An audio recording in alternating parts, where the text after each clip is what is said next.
Now, joining me in the studio is violinist Patrick Roberts. You might remember him from Carols by Candlelight last year.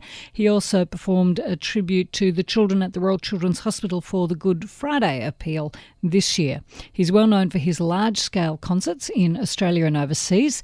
His most recent self-titled concert was at the Palms at Crown Casino, and he had special guest Daryl Braithwaite then. His recent album, All in Love is Fair, contains some of the most loved classical and contemporary pieces. Now, he's recently released his heavily anticipated new album, Vision. This is a bit of a special one for us at Vision Australia because blind guitarist Lauren Nicholson features on it, as does the National Boys Choir of Australia, and proceeds from the album are going to Vision Australia. Before we meet Patrick, let's have a listen to a piece from the album. Now, this is one that features also Lauren Nicholson. It's called the Ashokan Farewell.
So that very beautiful piece is from Vision, the new CD of Patrick Roberts, and I'm delighted now to welcome Patrick to the program. How are you? I'm well, Robin. How are you? I'm very well, thank you. And that's a gorgeous piece and really particularly lovely with Lauren. It is. It's always been a favourite song that I've wanted to record, and having Lauren on the track is just a pleasure. Now, I want to know the history of you two. Yes, well, I actually met Lauren when I performed solo on Carols by Candlelight last year, and I actually didn't know much about him at first, and we performed together the first Noel with, of course, Christy Violin as well. And from there on, we started chatting about possibly performing together and doing some different projects, and I came up with the idea of maybe we should work on an album and he can be on there as a special guest, and from there, it just absolutely shoot off. So he's helped out a lot with this album and played some wonderful songs, assisting me on a lot of the tracks itself. Well, let's talk about the CD. It is a cast of thousands on here because you also have the Australian Boys Choir on there. National Boys, yeah, that's National right. Boys Yeah, Choir. I used to sing with them when I was about 13 years old, and so there's a really strong connection with that choir, and to have them on here it was a great pleasure because they also sung behind me on Carols by Candlelight last year, and so they've joined me on this album on a wonderful song called Ave Maria, and so it's making the album have a bit of a different dimension because my previous albums it's usually just been myself and band or orchestra or so forth, but this particular album having these special guests on here just make so many more musical colours. Yeah. Now, in terms of the songs you've chosen for this particular one, you've gone for some very well-known ones, but mixed in there are some ones that we may not be as familiar with. Exactly. So I'm interested in your musical influences, I guess, because they seem pretty broad. Yeah. I mean, I've come from a background of really having idols such as Yehudi Menuhin and Maxim Vengrov and Yanni and Andre Rieu even and it's been all these culmination of great icons in music history that have come together to help in my mind to create an album that is really showing that the love of music that I have in a whole array of dimensions. And the album itself it consists, as you said, of a lot of different tracks, but it's actually got a lot of fast numbers plus a lot of nice soulful ballads, which for me really mean a lot, each one of them. Can you elaborate a bit? Well, for example, there's a song in there called I Dreamed a Dream, which for me I is a really close number because I performed it on the Good Friday appeal this year, and it was a great pleasure to walk through the hospital and serenade the children in the hospital whilst I played it on that show. And it's also been something that I've taken with me through my journey through one of my other albums as well. And also on there's another song called My Way, which is just a beautiful, beautiful number, which has usually been my closing song at my live concerts. So the album itself consists of so many of those sort of songs, which for me they always have that real personal connection. And then, of course, you play things like Bach and exactly. How can you not play Bach? Yeah, the album violin? opens with the Toccata. Yes, you can. Yes, the great famous number Toccata by Bach. It's an upbeat track on there, and also some gypsy works, Chardas and Habanera. So it's a real diverse album. So how old were you when you started the violin? Well, I wanted to start when I was 7, and my parents let me start when I was 8 on my 8th birthday. It's just they wanted to make sure that there was definitely a connection there for the instrument, and I was going crazy at that point wanting to play. There was a big attraction for it. So from 8 years old, I just never really put it down, and just started my journey in music then. So you wanted to from 7. Had you had some encounter with violin at that stage then? Yeah. Just from listening? There was from both. There was listening and also on live TV. And obviously back then we had a lot more Australian live variety shows. So there was a great icon for me, Mr. Martin Lass, who we're wonderful friends now. And he, for me, really started off because I saw him playing on the Mike Walsh show, and I used to constantly run in the lounge room and watch what he was doing. And for me, there was a mystique with the instrument and a bit of a connection there because I could see it could be performed in a whole different array of arenas. It wasn't such a highbrow classical instrument. It could be brought into different areas. And for me, that was the connection. And also hearing it on the radio and different albums and so forth. It was something I couldn't really explain. It was just an attraction that started from there. And so the journey for you was not specifically from the word go, okay, I want to be a classical violinist? I mean, No. Obviously that's how you have to learn the violin. Yes, I mean, I was classically trained, and I went through all those sort of, you might say, hoops. I went through, the Conservatorium of Music, and I used to play in many orchestras when I was younger, and even did some things, solo with MSO and stuff. And it was kind of something that I originally thought that that's how it would manifest, and that's how the instrument itself for me would see a path. But as all these different inspirational people that I've actually looked upon and researched came into my life, I sort of found different paths that the violin could take me. And I guess from there on, my heart just took over, and here we've got this new album, but on there it really embraces all those sort of colours that have been in my life with violin. So look, there's a few people who've managed to make a career out of being solo violinists. It's not an easy path to have chosen.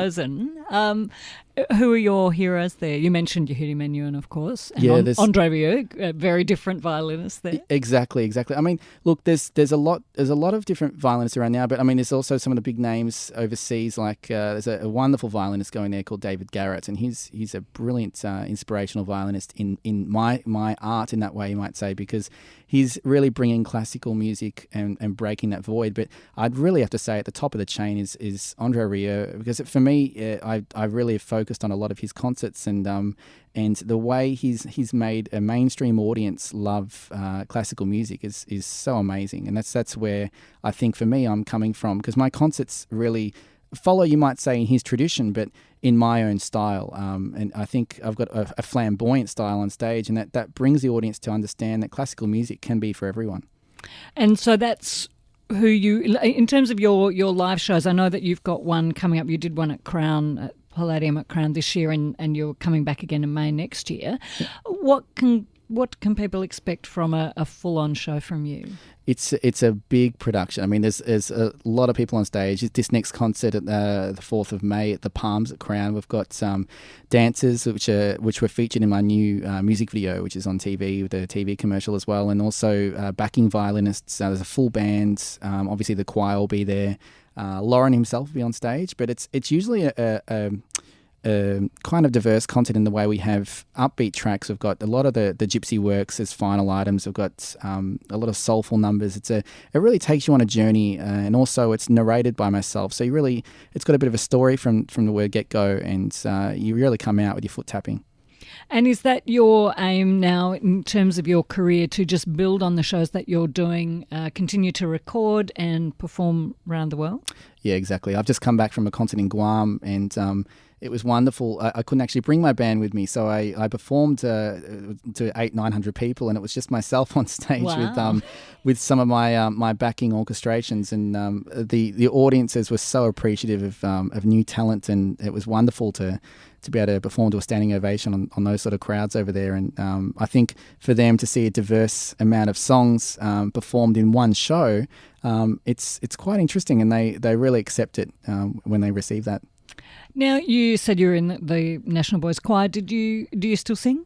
A little bit. I don't sing at all like I used to back then. Obviously, it was mandatory training I felt for myself to learn singing, because as a violinist, we always try to imitate the voice.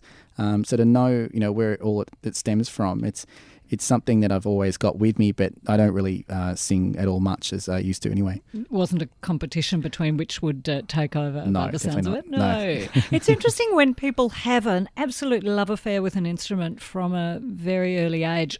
Did you have anyone else in your family that played violin? No, my sister did. She learnt for a bit, but no, it was just, I mean, my family are all very musical. My mum, she sings, my dad plays guitar, and my brother even plays a bit of guitar, but it's all been a musical influence, and they've been a great support, because, a lot of people really in life don't have the chance to learn an instrument and know that that's their path they're able to take. And I guess for me, the lucky thing that I've had in my life is had all those opportunities presented to me. And if that hadn't happened, I guess we wouldn't be having this album and this conversation here today. Now, what about the charity work that you do? And, yep. We must remind people that the current CD Vision, some proceeds from this go each sale, go to Vision Australia. So we're very grateful for that. But you've also done the Good Friday Appeal and so on. it sounds to me like the charity work, you want that to go alongside what you do. Yeah, it's for me, it's a rewarding experience to know that I'm helping organisations become, to help more people as such. I mean, the concert I did at the Palms in Feb 18 this year, that all the proceeds from that whole entire concert went to the National Stroke Foundation, and I've helped them out a lot with what they've done in their endeavours. But having this connection now with Vision Australia, from Carols by Candlelight, and of course meeting Lauren Nicholson, it hasn't just come about from a musical point of view. It's being able to interact now with some blind people herself, and also Lauren, seeing what the technology, what Vision Australia bring to people that have blind and also vision impairment, because seeing that as a first hand has actually made me really feel a more personal connection to know that the charity work for this album is really helping out so many people with this the blind itself. What's something Lauren's perhaps taught you that you didn't know before? Well, I had no idea a blind person could operate a mobile phone so swiftly and show me a thing or two on the phone. I couldn't believe it. When we've rehearsed, he's hammering away there on the phone and showing me things, and he just acts like a normal day-to-day person, even opening the door for me when we had a rehearsal. I couldn't believe that. So I thought, is this guy, can he see? Is just so proficient in his day-to-day life, and so much support. And even I've heard of things like the computer systems that they have at home that are all talking, and I think it's wonderful. Now, when you do your arrangements, so how do you work with Lauren in terms of sheet music? Well, it's a lot of listening thing for him. I do all my arrangements for my bands myself, and then I have a lot of help with different people that write different sheet music. I hire them to do that. But Lauren, obviously, because he can't see, he does a lot of listening for the concert. So I'll provide him with the music and the backing, and he understands how the guitar can fit into it. But what's really beautiful about this album, as we know, has got the different musicians on there. Lauren, when he came to record this album, a lot of it, the great thing about it is it was he was really put on the spot in a lot of the ways that he had to just evolve his musical talent and just create something there and then in the studio. So it wasn't really planned. So most of the playing on here is just sort of just come out, and that's the thing I wanted, the beauty with this album. Everyone, I wanted just to sort of create music on that recording day, and here we have the album. So it's a real organic musical experience. Now, the other musicians that are on the album, tell me a bit about them. Well, we've got here a pianist, a great friend of mine, Mr. Matthew Field. He was on my previous albums, All in Love is Fair and also Songs in the Heart, and he's always been part of my concerts in his flamboyant ways as well. He's a great piano player. On here is also my drummer, Chris Broomhead, and also Simon Walters doing the another keyboard work on there, and my bass player, Daryl Lavery. So there's a lot of musicians that have come from all around Melbourne, and of course Lauren being in Brisbane, that have helped out, and now the choir itself, and it basically has many talents to create this album.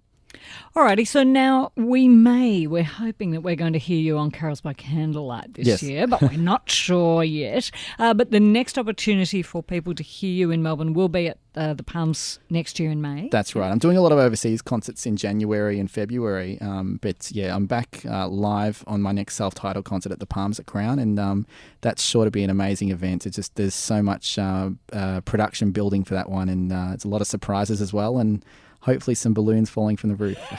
Hey, have you contacted Andre Rieu at all? Have you met him? Or? Yes, yeah. I've been in contact with him before. Yeah. I haven't actually. I've been to one of his concerts, but I haven't met him personally yet, though. And he doesn't know. He hasn't seen one of yours yet.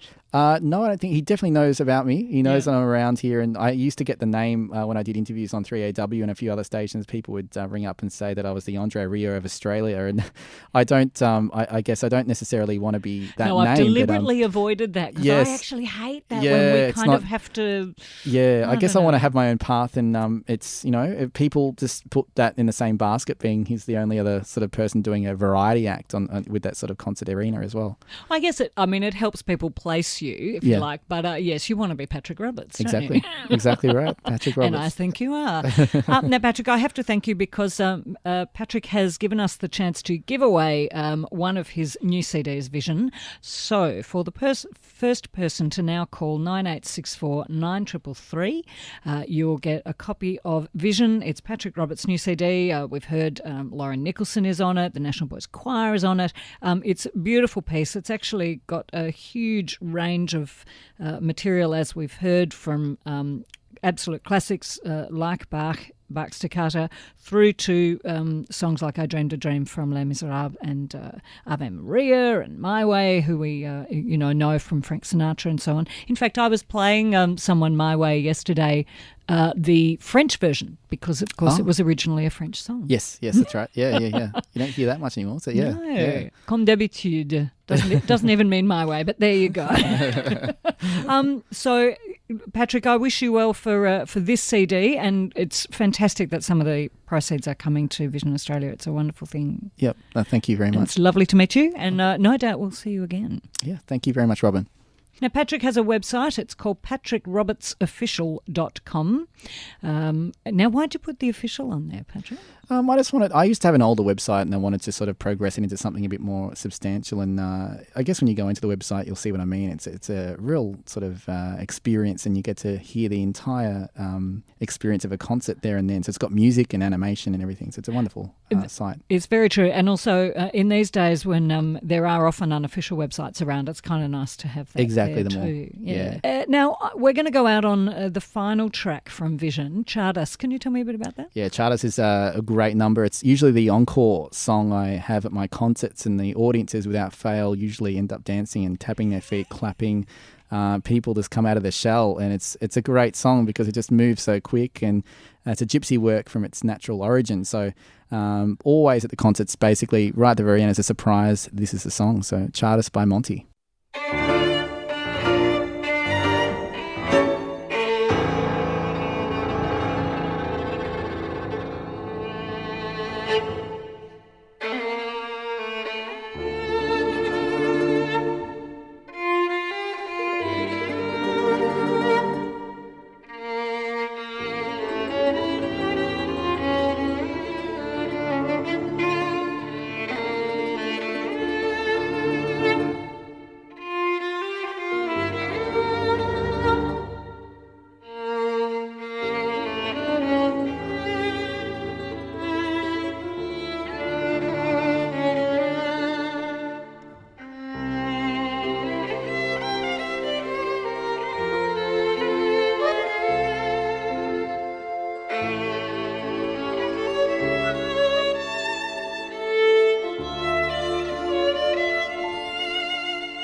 you.